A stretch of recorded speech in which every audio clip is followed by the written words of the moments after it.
Ghost Trucker, an epic poetry, horror, and paranormal series. By me, Joshua David Ling. 1.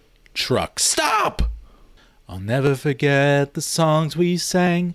I'll never forget the games we played. I'll never forget the times we had, and I owe it all to you. Mike Kraft scoffed at the lyrics on the radio inside that rundown truck stop. He had a long way to go to Fort Bragg, California, and his mind needed to be tip-top. An old man sat on a guitar stool behind the counter chewing gum. He stared at a TV listlessly, seeming to have no fun. "Y'all ain't got the jerky I want. What you reckon is the best?" The man took no notice of Mike, so Mike continued to press. "I said you ain't got the jerky I want." "I heard you before. I don't know, I don't eat jerky." "And what good are you for?" The man grabbed a shotgun off his counter and began to head toward Mike. Mike put his hands up in a placating gesture. "Hey, I don't want to..." "Shh!" The man hushed him and walked past Mike to the door.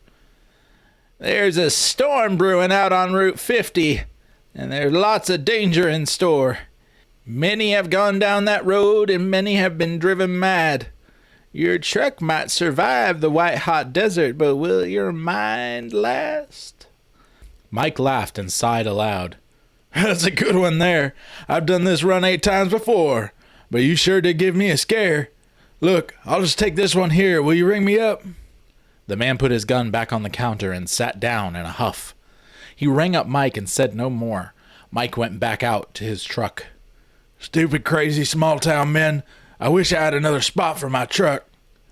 He climbed inside and dialed the radio, and soon he began to drink. He looked at a few pictures on his wall and just sat there trying to think.